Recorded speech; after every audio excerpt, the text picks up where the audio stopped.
அன்பின் மொழியில இன்றைக்கு சபிப்பவர்களை ஆசீர்வதித்தல். பொதுவா நீங்க பாத்தீங்கன்னா நம்மளை யாராவது சபிக்கிறாங்க, நீ நல்லாவே இருக்க மாட்ட, நீ விளங்கவே மாட்ட, நீ நாசமா போயிடுவ அப்படிலாம் சபிக்கிறாங்க. அப்படின்னா அவங்க கொடுத்த சாபத்திற்கு ஒரு படி மேலே போய் நாமளும் சபித்தாதான் அன்றைக்கு நமக்கு தூக்கமே வரும்.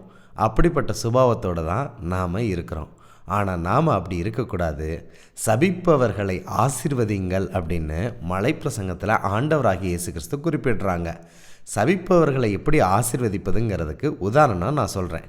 நம்மளை ஒருத்தவங்க சபித்து விட்டாங்க அப்படின்னா அவங்களுக்காக நாம் நம்முடைய ஜெபத்தில் ஜெபிக்கும்போது, ஆண்டவரே அவங்க என்ன இன்னென்ன விதத்தில் சபித்தாங்க, இருந்தாலும் அவங்க நல்லா இருக்கணும் ஆண்டவரே, அவங்க பிள்ளைங்க நல்லா இருக்கணும் ஆண்டவரே, அவங்க குடும்பம் நல்லா இருக்கணும் ஆண்டவரே, அவங்க ஆரோக்கியமாக இருக்கணும் ஆண்டவரே, அவங்க பாதுகாப்போடு இருக்கணும் ஆண்டவரே, அவங்களுக்கு தேவையான பண உதவி கொடுங்க ஆண்டவரே, அவங்க நல்லா இருக்கணும் ஆண்டவரேன்னு மனசார நாம் அவங்களுக்காக ஜபத்தில் ஆசீர்வதிக்கக்கூடிய நபர்களாக இருக்கணும்.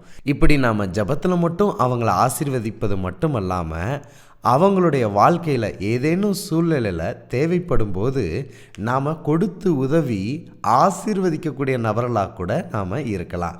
இப்படி தான் சபிக்கிறவங்கள கூட ஆசீர்வதிக்க நாம் பழகணும்.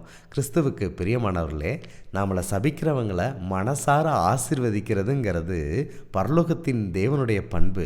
யாரெல்லாம் அப்படி செய்கிறாங்களோ அவருடைய பிள்ளைகளாக மாறவும் வாழவும் ஆசைப்படுறாங்கங்கிறத இது மூலமாக நாம் தெரிந்து கொள்ளலாம். சபிக்கிறவங்களை ஆசீர்வதிப்பது என்பது அன்பின் ஒரு மொழியாகவும் அன்பின் வெளிப்பாடாகவும் இருக்குது. நாம் இந்த வார்த்தையை நம்ம வாழ்க்கையில் கடைபிடிக்க ட்ரை பண்ணி பார்க்கலாமா? பகிர்வோம் இயேசுவை என்றும் அன்புடன் பைபிள் ஸ்கூல்.